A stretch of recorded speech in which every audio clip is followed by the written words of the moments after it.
muito nervoso, mas ao mesmo tempo feliz de conhecer a grande maioria que está aqui. A grande maioria também me conhece, isso me dá um pouco de tranquilidade.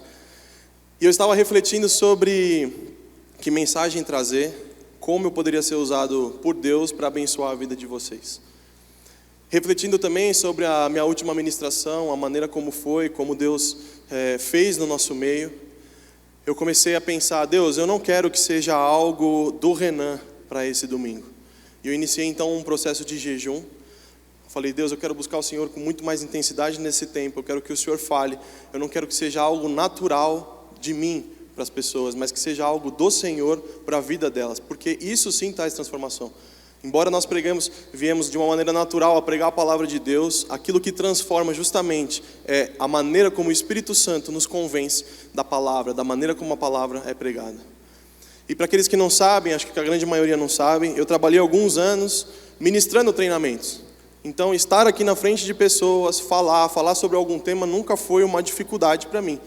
Obviamente existe um nervosismo até você começar, mas você vai se apoiando no tema, você começa a entrar em temas em que são do seu domínio, você começa a se soltar e quando você vê, você pode passar horas falando sobre determinado assunto. E essa foi a minha vida durante um tempo. Então, naturalmente, quando veio o primeiro convite de pregar, a maneira natural de o Renan preparar um esboço, procurar na palavra, foi da maneira como eu sempre procurei. Procurava um tema, orava a Deus, pedia confirmações para saber se era sobre aquele tema que ia ministrar. Às vezes preparava 2, 3 temas e falava, Senhor, o que o Senhor gostaria de falar? Então, de uma maneira como alguém sempre trabalhou com apresentações, de uma maneira natural, de uma maneira racional, eu procurava trazer isso. E a partir do momento que eu iniciei esse jejum, Deus falou muito claro comigo. Eu falei, eu quero que você comece de uma maneira completamente diferente isso. E eu falei, amém, Senhor. Então eu vou buscar o Senhor, até que o Senhor fale ao meu coração, e não seja algo do Renan para as pessoas, mas assim algo do Senhor. Então diante disso, eu comecei a orar, comecei a buscar, comecei a clamar mesmo para que o Senhor me revelasse um tema sobre isso. E eu comecei com muita dificuldade a ser quebrantado pelo Espírito Santo. Porque ao longo da minha vida, pela maneira como eu desenvolvi os meus dons, por aquilo que eu manifesto, eu sempre me mostrei uma pessoa muito, muito racional e não emocional. Se a maioria aqui me conhece, grande parte também conhece a minha esposa. E a minha esposa, ela é quase 100% emocional. Então a minha casa, ela convivia sempre com uma pessoa extremamente emocional e uma pessoa extremamente racional. E aí eu fui buscar em Deus, comecei a ser muito confrontado com a vida da minha esposa. A maneira como ela buscava a Deus, a maneira como Deus falava com ela. Eu falei, Deus, eu quero ter esse tipo de experiência. Eu quero, porque se a razão de alguma maneira é uma barreira, é uma fortaleza na minha mente, para não receber, para não fluir naquilo que Deus tem para a minha vida, então eu não quero mais ser esse tipo de pessoa. E Deus começou a ministrar na minha vida sobre identidade. Mais uma vez Ele trouxe identidade, e Ele começou a quebrantar o meu coração. Como uma pessoa racional, eu não sou uma pessoa que com muita facilidade choro, me emociono, vou ficar recluso. Não, o meu jeito era completamente diferente. Ainda que racional, eu era uma pessoa extrovertida, converso com todo mundo, brinco com todo mundo, mas só eu sei o que existe dentro de mim. Só eu sabia que existia dentro de mim uma fortaleza muito racional a ser quebrada. Então eu comecei a orar a Deus, Deus, eu quero que o Senhor quebre isso. Eu quero que o Senhor despedace, eu quero que o Senhor desapareça com isso da minha vida, se de alguma forma isso impede de eu viver o propósito que o Senhor tem para mim. Porque é muito complicado. Da mesma maneira como eu ministrava treinamentos, eu preparava todo tipo de tema sobre desenvolvimento de pessoas, ou então sobre alguma coisa técnica, o Senhor começou a falar comigo, não se trata sobre isso, se trata sobre vidas. E se nós não tivermos o amor por essas vidas, de nada adianta. Então eu comecei a pensar, poxa Deus, então como que eu faço isso? Para mim era tão simples, preparar um tema, preparar uma apresentação, ensaiar muito bem, saber o que vai ser falado. O Senhor falou assim, existe uma grande diferença, porque quando você está aqui em cima, além do tema, além de tudo isso, de você ministrar muito bem a palavra, vocês têm que estar conectado comigo. Porque ao meu comando, eu quero usar a sua vida. E isso é a grande questão. Esse é o grande equilibrar de pratos. Enquanto você traz um tema a ministrar para as pessoas, enquanto você se preocupa com a postura, a maneira como você faz, você tem que estar conectado com Deus. E esse foi o grande desafio, a maneira de se conectar com Deus. Então o jejum me trouxe muito forte sobre essa conexão com Deus, como me conectar com Ele. E Ele foi tratando o meu coração, Ele foi falando ao meu coração. Então, até como um passo de fé, eu não vou falar sobre um tema no qual eu tenho tanta profundidade, mas eu vou falar sobre algo que Deus tem clamado, tem queimado no meu coração nas últimas 2, 3 semanas, que é sobre o amor de Deus. Como alguém muito racional, eu tive muita dificuldade de entender como pessoas ruins podem ser amadas por Deus. Como que a gente pode entender esse amor? Como que pessoas que dão testemunhos de coisas terríveis. Era impressionante, porque eu ficava muitas vezes mais impactado pelo pecado que as pessoas faziam, cometiam na sua vida antes de conhecer a Cristo, do que pela obra redentora de Jesus, pelo amor, pela maneira como Ele nos perdoou, pela maneira como Ele nos resgatou. E isso começou a ferver dentro de mim. Eu me lembro de umas semanas atrás, eu estava conversando sobre o Haroldo, procurei ele durante meu discipulado, falei: Haroldo, eu quero ter uma conversa séria com você. Aí ele: nossa, sobre o quê, né? Eu falei: então, você sabe que eu te amo, mas eu estou com dúvida sobre um determinado assunto, e eu quero que a gente destrinche esse assunto. Eu quero que você vá no mais profundo que você conseguir, que a gente comece a debater realmente a origem do porquê que você crê naquilo que você está crendo. Ele falou: então tá bom, então vamos. E começamos a debater, e pergunta de lá, pergunta de cá. Foi quase 1 hora da gente conversando, até que teve uma hora que eu falei: Haroldo, eu preciso de 1 segundo só para ir ao banheiro e voltar. Eu não queria parar a conversa, mas eu já não estava aguentando. Eu praticamente ia fazer xixi na calça lá na sala do Haroldo. Eu falei: só segura 1 minuto. Enquanto eu fui fazer xixi, era justamente sobre essa questão do tema. O Espírito Santo falou ao meu ouvido, falou: não se trata sobre o quão ruim as pessoas podem ser, mas se trata sobre como o meu amor é muito maior do que isso. E era justamente sobre o tema que eu estava conversando sobre ele. Aí, lavei as mãos, obviamente, falei: Haroldo, é a primeira vez que eu tive uma revelação fazendo xixi. Espero que seja a última, em nome de Jesus. Rimos muito, ele me expulsou. Não, brincadeira. Então, por que essa introdução sobre o tema do amor? Porque não é algo no qual eu vivi intensamente e eu tenho muitas coisas para falar, mas é algo que Deus tem ministrado ao meu coração. E eu quero compartilhar como alguém que está aprendendo, para que de alguma forma isso edifique a sua vida, como uma experiência, como um testemunho sobre algo que Deus tem falado ao meu coração. Porque eu creio que muitas pessoas estão com dificuldade de entender esse amor de Deus, assim como eu tive. Porque pode ser que você entenda o amor, mas você esteja com dificuldade de entender que você é filho, que você já não é mais alguém desprezado por Deus, que você é muito amado, que existe algo para você, algo para a sua vida. Então eu quero começar justamente essa leitura falando sobre o amor de Deus, falando sobre a figura do apóstolo Paulo. Justamente por ser uma pessoa muito racional, explicar muito bem aquilo que ele crê, saber traduzir em palavras a maneira como ele enxergava as coisas, saber exortar, saber manifestar o amor, saber corrigir as pessoas com as palavras, eu me identificava muito com esse jeito. E na minha casa, não sei se na casa de vocês é da mesma forma, existia uma competição. Eu falava para a Thaís: quando nós estivermos no céu naquele dia, depois a gente pedir para Jesus aquela bênção, né, já na eternidade, qual vai ser a primeira pessoa que você vai procurar? Aí a Thaís sempre falava: eu vou procurar o João. Aí eu: João? Baita cara sem graça, João? Tanta gente importante. Pô, tem Abraão, tem Moisés. Ela: João era o amado de Jesus. Aí eu falei: Thaís, todos nós vamos estar na eternidade, minha querida. Todos nós somos amados de Jesus. Eu falei: agora eu vou querer trocar uma ideia com Paulo. Fala: e aí, Paulo, senta aí, vamos trocar uma ideia. Deixa eu entender tudo aquilo que você quis dizer. Então eu sempre tive uma afinidade muito grande com o apóstolo Paulo. E justamente por ele ser essa pessoa racional, por ver muitas vezes que ele é um dos discípulos que perseguiu a igreja. A gente vai ler daqui a pouquinho em Atos 7, que ele participou da morte, do apedrejamento de Estevão. Então todas essas características que eu carregava na minha vida, essa raiva, essa maneira convicta como ele perseguia a igreja, eu comecei a identificar nele o amor de Deus. Então, a partir da visão de Paulo sobre o amor, eu quero que a gente leia então a passagem de Atos 7, a partir do versículo 59.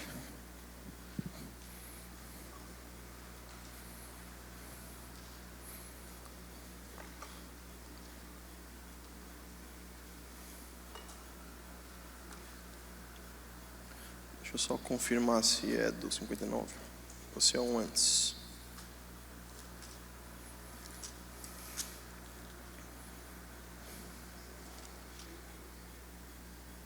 Eu vou começar do 54, perdão, só para dar uma introdução.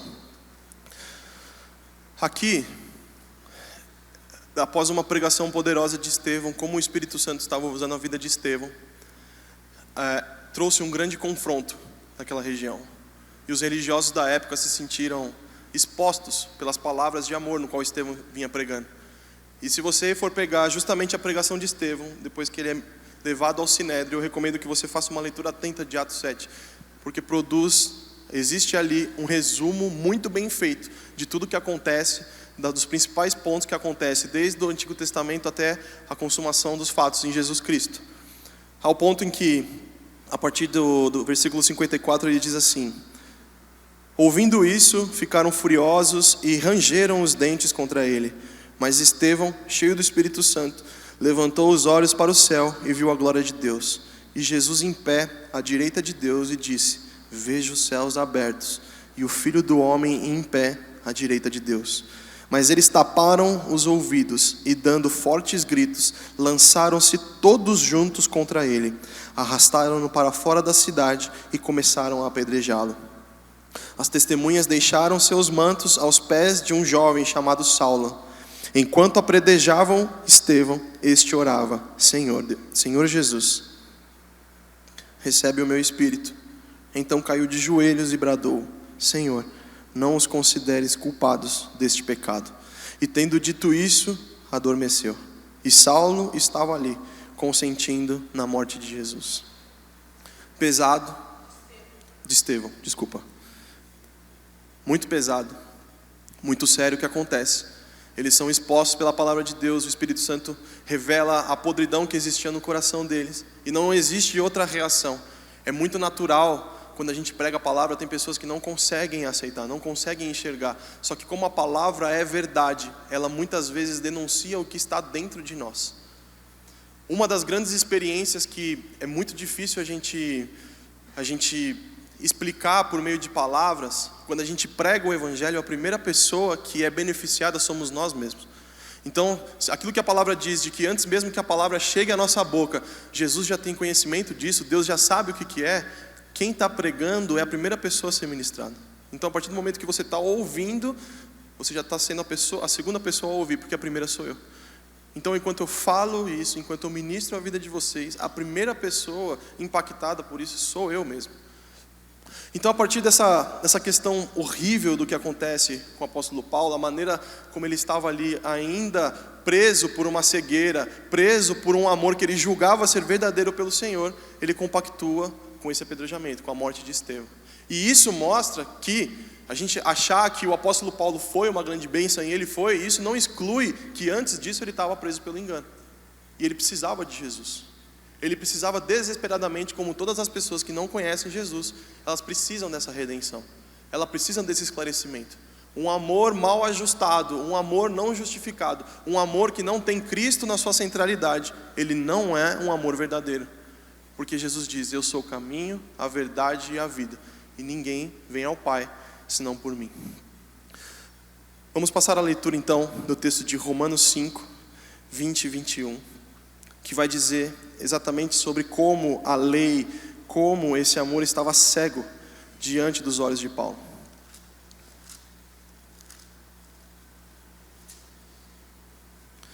E ele diz assim: a lei foi introduzida para que a transgressão fosse ressaltada, mas onde aumentou o pecado, transbordou a graça, a fim de que assim como o pecado reinou na morte, também a graça reine na justiça para conceder vida eterna, mediante Jesus Cristo nosso Senhor. Meditando sobre como Paulo poderia ser tão poderosamente usado, depois dele ser tão poderosamente usado para perseguir a igreja de Cristo. Eu comentando com a Thaís ontem, eu percebi que é como se dentro de nós existisse um campo, existisse uma terra, um terreno, onde esse terreno deve ser preparado para a gente receber a palavra de Deus, a boa semente de Cristo. Então, dentro do nosso coração é como se houvesse por figura um campo e uma pá. E com essa pá a gente vai cavar um buraco, a gente pode cavar um poço. E a partir desse poço, cabe a nós se ele vai fluir de águas vivas, se ele vai servir de cova para a gente jogar qualquer tipo de coisa. E aqui, quando eu pego essa figura de Paulo dizendo sobre aonde abundou o pecado, superabundou a graça, eu consigo entender que dentro do nosso coração, onde as pessoas sem o entendimento cavam um buraco, ainda que com o objetivo de procurar a Deus, mas não conhecem esse amor, aonde antes aquela habitação, aquele buraco, independente da profundidade, independente da intensidade, independente da maneira como você o procure, ainda que você busque, é um buraco de morte, é um buraco sem sentido nenhum. Não existe vida ali, não existe nada que flua dali. Mas a partir do momento que nós conhecemos a Cristo, é como se Ele transformasse esse buraco que antes era um buraco de morte, num poço de águas poderosas que fluem ali de dentro. Então, da mesma profundidade em que as pessoas conhecem, provam do pecado, experimentam daquilo que o pecado traz, experimentam das maldades, experimentam de tudo aquilo de ruim que nós podemos provar ao cometer um pecado, Deus ocupa aquele espaço com o seu amor. A água de Deus, a maneira como Ele flui nas nossas vidas.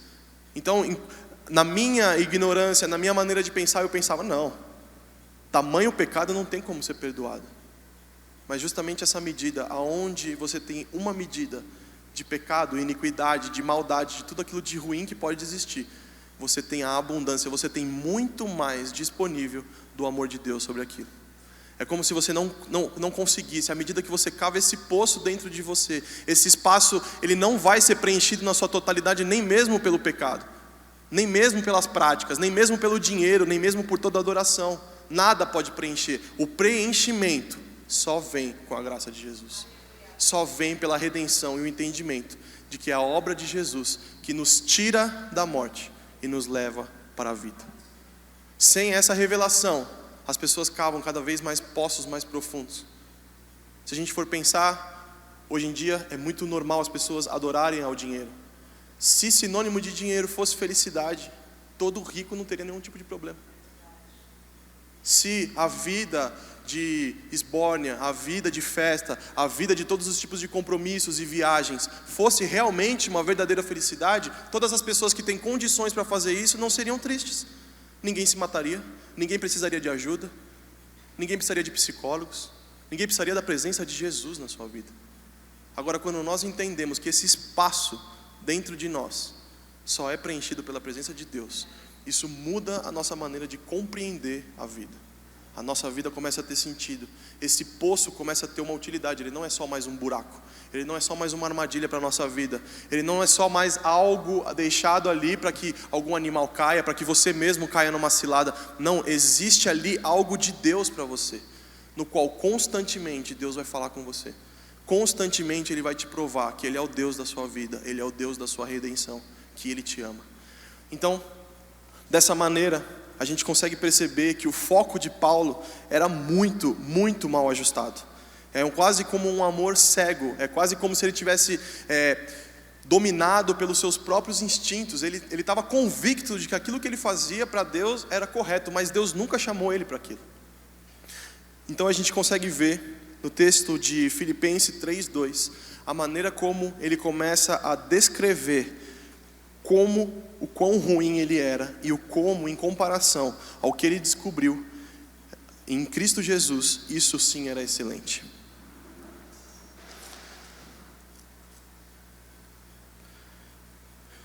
E ele começa assim: cuidado com os cães, cuidado com esses que praticam o mal, cuidado com a falsa circuncisão. Pois nós é que somos a circuncisão, nós que adoramos pelo Espírito de Deus, que nos gloriamos em Cristo Jesus e não temos confiança alguma na carne. Embora eu mesmo tivesse razões para ter tal confiança, se alguém pensa que tem razões para confiar na carne, eu ainda mais. Circuncidado no 8º dia de vida, pertencente ao povo de Israel, à tribo de Benjamim, verdadeiro hebreu, quanto à lei, fariseu. Quanto ao zelo, perseguidor da igreja, quanto à justiça que há na lei, irrepreensível. Mas o que para mim era lucro, passei a considerar como perda, por conta das causas de Cristo. Mais do que isso, considero tudo como perda, comparado com a sua suprema grandeza do conhecimento de Cristo Jesus, o meu Senhor, por quem perdi todas as coisas, eu as considero como esterco para poder ganhar a Cristo e ser encontrado nele, não tendo a minha própria justiça que procede da lei, mas a que vem mediante a fé em Cristo, a justiça que procede de Deus e se baseia na fé.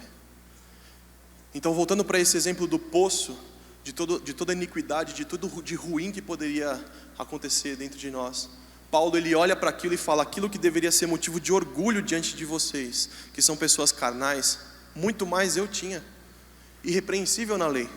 Você imagina o nível de comprometimento de Paulo, ao ponto dele chegar e falar assim: sabe a lei que vocês seguem? Então, eu, irrepreensível. Sabe o esporte no que vocês se acham muito bons? Então, eu, o próprio Deus desse esporte, o pecado. Esses eram os meus atributos. Essas eram as minhas qualificações, as minhas patentes, quando eu não conhecia algo muito mais majestoso, que é a glória de Deus.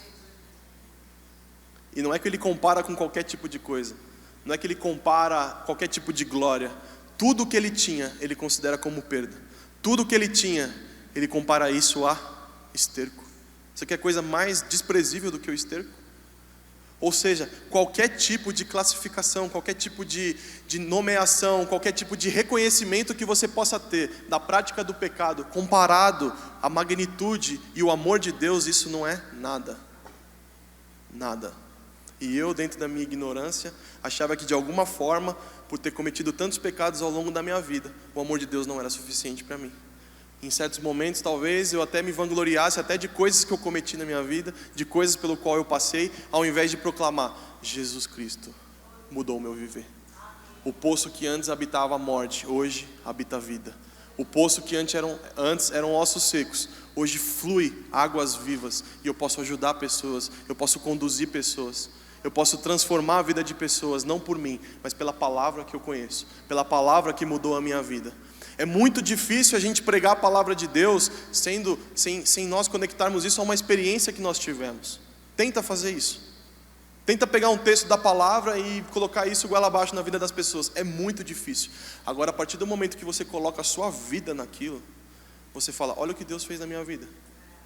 Olha a pessoa perturbada que eu era e olha a bênção agora que eu sou. Olha esse tipo de pessoa. Olha o tipo de problema que eu causava para minha família, para as pessoas que estão ao meu redor. E olha a pessoa que eu sou agora. Como eu, por mim mesmo, consigo fazer isso? Não dá. Somente a obra de Jesus. E aí você pode estar se perguntando: mas eu também não tive tantos pecados na minha vida. Todos nós nascemos inimigos de Deus. Todos nós somos escravos do pecado, do momento em que nascemos. Não importa quão lindo o bebê seja, infelizmente ele já nasce portador do pecado. É original de fábrica. E ao longo da nossa vida nós temos a oportunidade, o privilégio da gente reconhecer a obra de Jesus por nós. Então é sobre essa obra, é sobre esse amor, é sobre algo que não tem como calar a nossa voz. É sobre esse entendimento. Eu estou falando de coisas que eu estou compartilhando com vocês, coisas de que Deus falou há semanas atrás. Eu já estava na igreja, esse ano em fevereiro completou 10 anos da minha conversão. Eu estou falando de coisas que aconteceram após justamente o meu ministério pastoral que foi aqui. E Deus continua falando aos nossos corações, porque nós somos aperfeiçoados dia após dia. Não importa quanto tempo de igreja, não importa as experiências maravilhosas que você já teve, não importa as coisas terríveis que você já tenha passado, existe algo novo de Deus para você. Deus está constantemente interessado em ensinar algo ao seu coração. Ele está disponível a nós, a todos os momentos, a falar aos nossos corações. Então, a partir de agora, você tem um Paulo que antes era um pecador terrível, perseguia as pessoas, participou da morte, consentiu da morte de cristãos, e a partir do caminho de Damasco, com uma experiência de Deus que o deixa cego, ele tem a revelação de que Jesus então é o caminho. E olha que maravilhoso a maneira como ele descreve esse amor. Vamos abrir então em 1 Coríntios 13, a partir do verso 1. É maravilhoso você ver a maneira como Deus transforma a vida de um homem derrotado, da pior espécie possível, e agora esse mesmo homem consegue falar de amor. Ele consegue pregar sobre o amor. Eu tenho muita dificuldade, por exemplo, quando as pessoas falam assim: se Hitler aceitasse Jesus Cristo, ele seria salvo. Por mais difícil que eu consiga entender isso, Isso está disponível para Ele, está disponível para todos. E isso é loucura. Isso é loucura aos nossos próprios olhos. Isso não é diferente de Paulo, isso não é diferente de Moisés, dos grandes profetas. Ao ponto das pessoas falarem assim para Moisés: escuta, só porque eu discordo de você, você vai me matar também? Quer dizer assim, ô esquentadinho, e aí, vai querer resolver tudo na base da porrada? Paulo foi a mesma coisa. E agora então, olha a lição que ele nos deixa sobre esse amor. O mesmo cara que foi desprezado, desprezível aos olhos de Deus. Ainda que eu fale a língua dos homens e dos anjos, se não tiver amor, serei como o sino que ressoa, ou como a prata, o prato que retine. Ainda que eu tenha o dom de profecia, saiba todos os mistérios e todo o conhecimento, e tenha uma fé capaz de mover montanhas, se não tiver o amor, nada serei. Ainda que eu dê aos pobres tudo o que possuo, e entregue o meu corpo para ser queimado, se não tiver amor, nada disso me valerá. O amor é paciente, o amor é bondoso, não inveja, não se vangloria, não se orgulha. Não maltrata, não procura seus interesses, não se ira facilmente, não guarda rancor. O amor não se alegra com a injustiça, mas se alegra com a verdade. Tudo sofre, tudo crê, tudo espera, tudo suporta. O amor nunca perece, mas as profecias desaparecerão, as línguas cessarão, o conhecimento passará. Pois em parte conhecemos e em parte profetizamos. Quando, porém, vier o que é perfeito, o que é imperfeito desaparecerá.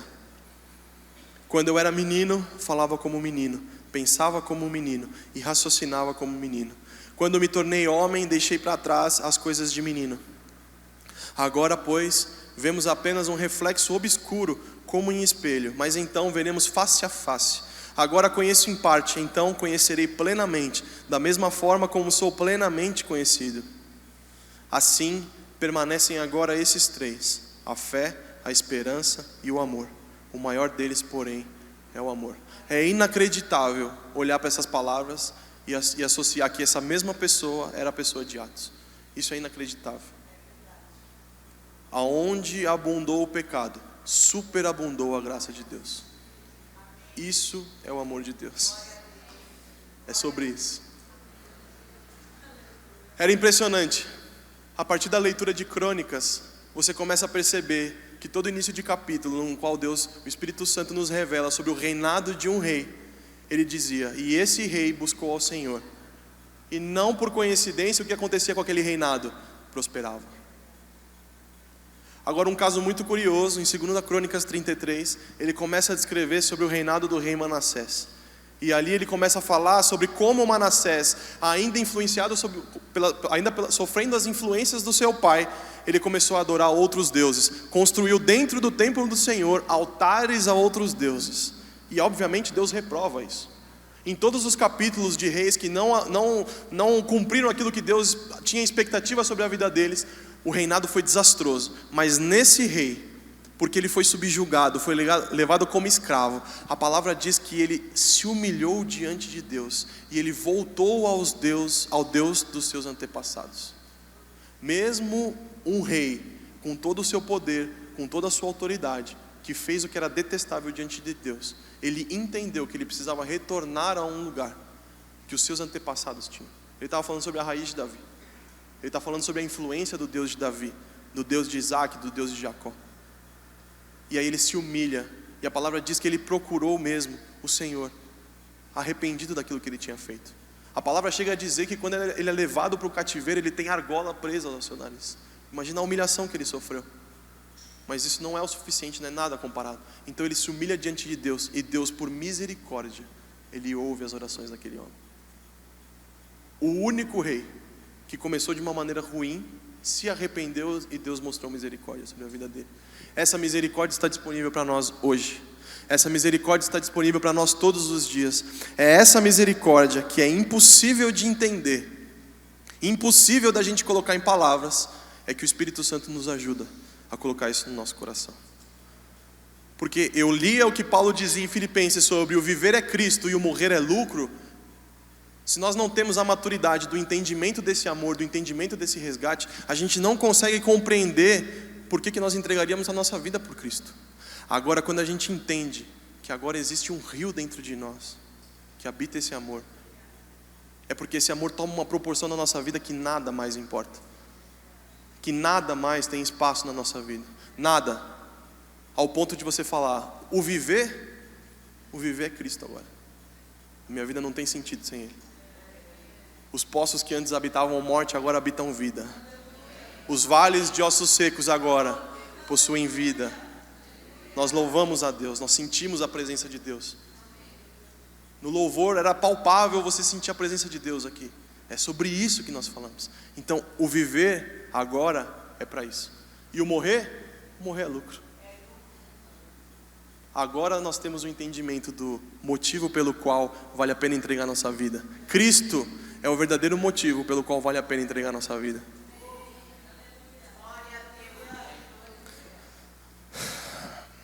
Cadê a Ana Clara? Eu sempre quis fazer isso. É legal, né? Talvez esse é um dos privilégios que a gente pode ter de estar aqui. Eu quero que deixe projetado justamente o texto de Romanos 1:20. Não foi de uma maneira intencional. Não foi porque eu gostaria de falar sobre o apóstolo Paulo, que justamente os textos que eu estou usando eram sobre o apóstolo Paulo. Eram seus textos. Eu comecei querendo falar de amor. Eu comecei querendo pegar a figura justamente do apóstolo Paulo. Mas quando eu terminei a pregação, como eu terminei o meu esboço, eu comecei a olhar, só tinham os textos justamente de Romanos, Filipenses, Coríntios. Eu falei, todos esses de Paulo. Porque a maneira como Cristo fez a transformação na vida de Paulo, a maneira como ele entendeu esse amor, a maneira como ele entendeu o chamado dele em Deus, isso foi completamente diferente. Outras pessoas entenderam o amor de Deus de maneiras diferentes e está tudo certo. Mas isso se conecta muito com a minha maneira de olhar para o amor. Eu era um cara extremamente vingativo, extremamente racional, extremamente cheio das minhas razões. E eu encontrei em Paulo alguém muito parecido nesse sentido, no pior dos sentidos. Não quero me comparar a Paulo em nada, mas eu olhava para ele e falava, o tanto que ele foi ruim, talvez seja o tanto que eu seja ruim. Então, em nome de Jesus, que eu possa ser metade da bênção que ele foi, em nome de Jesus. E justamente nesse texto ele fala, pois desde a criação do mundo, os atributos invisíveis de Deus, o seu eterno poder e sua natureza divina, têm sido vistos claramente, sendo compreendidos por meio das coisas criadas, de forma que tais homens são indesculpáveis. Irmãos, nós somos indesculpáveis, porque nós temos a revelação de Cristo Jesus. Nós devemos aceitar essa obra redentora sobre a nossa vida. Eu não sei o que você fez, não sei quais são os seus pecados. Antes eu me interessava muito por esses testemunhos, sobre as histórias de vida, a maneira como Deus fez a redenção. E eu começo a perceber que na verdade era mais para saber o que de errado a pessoa tinha feito, do que dar crédito para a salvação que estava sobre a vida dela. Eu sinto que Deus quer quebrar coisas na nossa mente essa manhã. Porque a primeira pessoa onde Deus vai quebrar vai ser na minha vida. Eu começo a pensar sobre o amor de Deus, e como eu disse logo no começo, eu ainda não tenho tanta intimidade com esse amor. Eu estou provando desse amor. Eu estou falando sobre algo que tem queimado no meu coração nas últimas 2 semanas. Eu não sou um profundo conhecedor, mas eu começo a olhar, eu vejo o amor de Deus, e eu vejo que Paulo diz que o mundo revela essa maravilhosa graça. O mundo revela os atributos de Deus. E eu comparo o amor de Deus a como o oceano. Não existe um continente, não existe um lugar onde tem uma pessoa que não seja cercado pelas águas do oceano. Ele pode mudar de nome, ele pode mudar de temperatura, ele pode mudar de localização, mas a terra em que nós pisamos é cercada pelo oceano. Assim é o amor de Deus na nossa vida. Não importa onde você vá, as águas de Deus te acompanham. Não importa o que você faça, as águas de Deus estão presentes. Então, se você vai até a praia, você chega até a praia, você consegue ver o mar. Você não consegue ter dimensão, enxergar no horizonte, você não consegue ver o limite daquilo. Esse é o amor de Deus, e Ele está lá. Todos nós se descêssemos para a praia, o mundo inteiro se fosse para a praia e entrasse no mar, sobraria espaço, porque esse é o amor de Deus disponível para nós. E a palavra diz justamente sobre o quão profundo a gente consegue ir. Ela compara o relacionamento de Deus, na medida que nós caminhamos na direção de Deus, na direção desse amor, as águas sobem. Então elas passam do pé, do tornozelo, do joelho, da nossa cintura, até que ela tome o controle sobre a nossa vida. É isso que o Deus quer para nós. Chega de relacionamentos onde a gente vai até a praia e a gente fica até a areia. Nas últimas semanas eu tenho orado e Deus tem me visitado com uma presença tão grande, com um amor tão constrangedor. E eu falava: Deus, mas por que tanta cegueira então diante desse amor? Por que tanta falta de entendimento? É porque nós não temos a dimensão. Se nós o amamos, é porque Ele nos amou primeiro. Existe um local para nós, existe um local de retorno para nós. Esse buraco dentro de nós só pode ser preenchido pela presença de Deus. E a partir disso, então, para concluir, em Romanos 8 a gente consegue ver justamente que nada pode nos separar desse amor de Deus. Nada. Ele vai dizer que nem altura, nem profundidade, nada. Nada pode nos separar. A minha oração essa manhã é para que o Espírito Santo, de uma maneira única, fale ao seu coração a respeito desse amor. Enquanto eu montava essa palavra, o Senhor me fez lembrar de algo que marcou a minha vida. E eu escrevi um breve testemunho, muito rápido, no qual eu queria ler. E a partir disso eu queria orar por vocês.